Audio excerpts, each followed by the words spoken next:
Welcome everyone. In this lecture, we'll discuss the germination. In the previous two lecture, we'll discuss the introduction and the seed.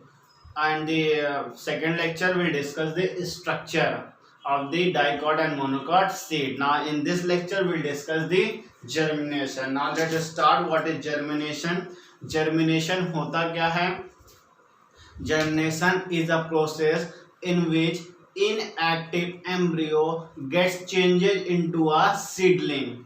Inactive embryo जब seed में change हो जाता है in the presence of air, water and temperature, तो उसको germination कहते हैं. तो germination inactive embryo changes into a seedling. Seedling में चेंज हो जाता है in the presence of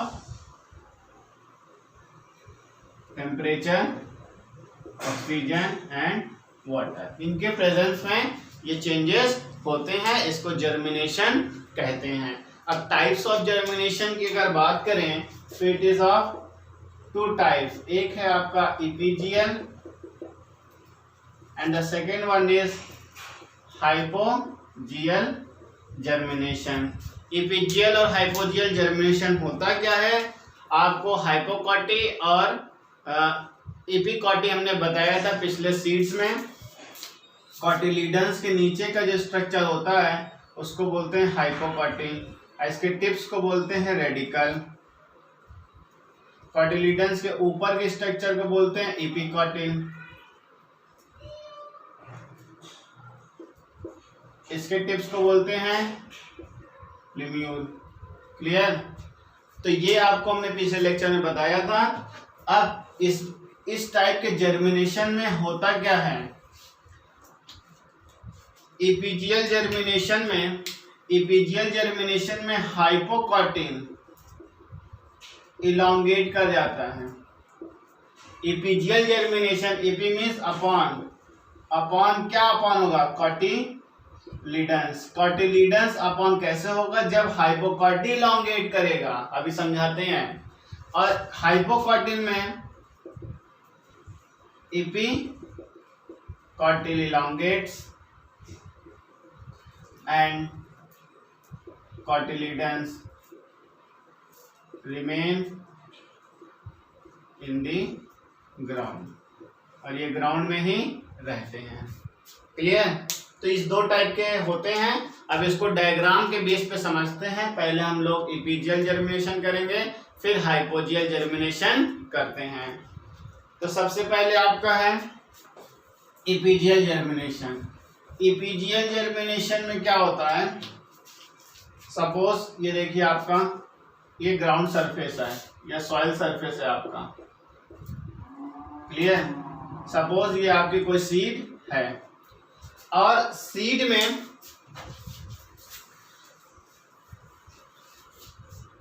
epigeal germination हम लोग कर रहे हैं. Epigeal germination. क्लियर? जब इसका इलोंगेशन, इपीजियल जर्मिनेशन में क्या होगा? हमने बताया कॉटिलीडन्स के जो नीचे स्ट्रक्चर होता है उसको बोलते हैं रेडिकल. इसके टिप को रेडिकल बोलते हैं. और ये जो पार्ट हुआ वो हुआ हाइपोकॉटिल. क्लियर? और कॉटिलीडन्स के ऊपर जो स्ट्रक्चर निकल रहा है that is called the epicotyl and tip is called the plumule. Clear? ये हमने बताया था. अब इसमें क्या होगा? जब आपका हाइपोकॉटिल इलोंगेट होगा, ये जब इलोंगेट होगा तो this hypocotyl push the cotyledons above the soil surface. तो जब ये इलोंगेट हो गया तो ये कॉटिलीडन्स को पुश किया ऊपर की ओर. ये जब इलोंगेट होगा तो कॉटिलीडन्स को पुश किया, तो cotyledons comes above the soil surface, that is called the epigeal germination. तो यहाँ पर ये स्ट्रक्चर हुआ. फिर और इलोंगेट हुआ तो और ज्यादा ऊपर कर दिया. This is the your epicotyl. Plumule इसका टिप का पार्ट है, and this is your hypo, ये hypocotyl, and the tip is called the radicle, and radicle get germinate into a root, तो ये रूट का फॉर्मेशन करेगा। तो this type of germination is called the epigeal germination. Epigeal में elongate क्या हुआ, hypocotyl, and hypocotyl push the cotyledons above the soil surface, तो this type of germination is called the epigeal germination. तो ये हुआ epigeal germination में। सिर्फ opposite याद करना, इपीजियल में हाइपोकॉटिल इलोंगेट होता है, cotyledons above the soil surface. These hypocotyl push the cotyledons above the soil surface. ये हुआ। अब हाइपोकॉटिल या हाइपोजियल जर्मिनेशन में, हाइपोजियल जर्मिनेशन है, तो हाइपोजियल जर्मिनेशन में एपिकॉटिल इलोंगेट हो जाता है, एपिकॉटिल elongate and it keeps the cotyledons in the ground. Clear? अब ये हुआ, तो यही जो है cotyledons यहाँ पे इपीजियल अब elongate कर रहा है, epigeal get elongate and this epigial keeps the cotyledons or remains in the ground. So this type of germination is called the hypogeal germination. Hypogeal में जो इलोंगेट हुआ वो क्या हुआ, एपिकॉटिल, एपिकॉटिल इलोंगेट्स हुआ and cotyledons remains in the ground, ये ground में ही रहेगा, और ये hypocotyl, this is called the radicle. अब यहाँ पे प्रीम्यूल है, ये आपका बाद में शूट पूरा बना लेंगे। तो this type of germination is called the hypogeal germination. अब फिर से एक बार समझिए, इपीजियल जर्मिनेशन में हाइपोकॉटिल इलोंगेट करता है, तो cotyledons come above the soil surface. तो कॉटिलिडन के पोजीशन समझिए, अगर ये ग्राउंड के ऊपर आ गया तो उसे कहेंगे इपीजियल जर्मिनेशन। पर वो आया कैसे, जब हाइपोकॉटिल इलोंगेट हुआ। अगर कोई चीज नीचे की चीज इलोंगेट हो रही तो ये वाली चीज पुश करेगी ऊपर, तो वो हो गया इपीजियल जर्मिनेशन। और आपका हाइपोजियल जर्मिनेशन में एपिकॉटिल इलोंगेट कर जाती है, तो ये इलोंगेट की तो कॉटिलिडन्स को remain keeps the cotyledons under the ground, तो ग्राउंड के नीचे ही रहेगी, that is called the hypogeal germination. तो ये दो टाइप का जर्मिनेशन है, ये आपके मोनोकॉट और डाइकॉट, पी, बीन्स, मेज, हर तरीके के जर्मिनेशन में होता है। तो जो आपका हाइपोजियल जर्मिनेशन है उसमें एग्जाम्पल अगर पूछा तो किस में आ गया, तो पी में भी आ गया, मेज में भी आ गया, प्लस एपिकॉटिल जो हुआ, एपिकॉटिल में आपका बीन्स का आ गया। ठीक है, तो कुछ एग्जाम्पल भी ऐसे याद रखिएगा। अब कुछ एक्सपेरिमेंट्स हैं, एक्सपेरिमेंट के बेस पे हमने आपको कंडीशन बताई थी, तो उस कंडीशन पे ये सीड जर्मिनेट करते हैं। सपोज एक्सपेरिमेंट हमने देखना था, और एक्सपेरिमेंट सीड के जर्मिनेशन के लिए आपको बताए थे टेम्परेचर, ऑक्सीजन और वाटर नेसेसरी है। ठीक है, सपोज ये कोई जार है आपका, और यहां पर आपका एक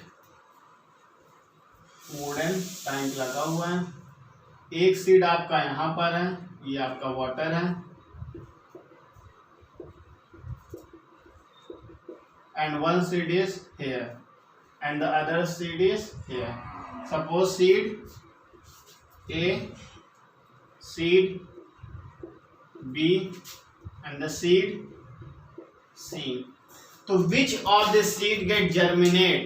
तो कौन सा जर्मिनेट करेगा इसमें, तो seed B get germinate, seed B get germinate. Why? Because these seed get proper water and the temperature तो हाई है plus oxygen, receiving all the things temperature, oxygen and water, and they get germinate into a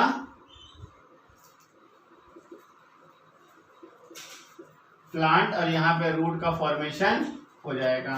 clear?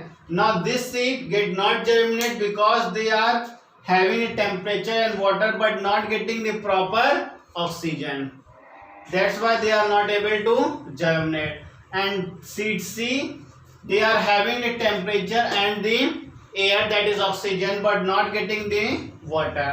तो यहाँ पे जो absent हो रहा है वो आपका ऑक्सीजन, यहाँ पर जो एब्सेंट हुआ वो है आपका water. That's why they are not able to germinate, and seed B get germinate into a plant. तो these are the condition which are necessary, और इसी तरीके से एक्सपेरिमेंट के बेस पे क्वेश्चंस पूछ लेता है. तो ये कुछ इंपॉर्टेंट्स थे. सीड का germination, types of germination 2 types के होते हैं, वो हमने बता दिया. ये कंडीशन एक्सपेरिमेंट के बेस से बता दिया. जर्मिनेशन क्या होता है हमने वो आपको बता दिया. प्लस स्ट्रक्चर ऑफ सीड्स को हमने देखा, मोनोकॉट, डाइकॉट देखा. सीड्स का हमने ब्रीफ इंट्रोडक्शन भी आपको दिया.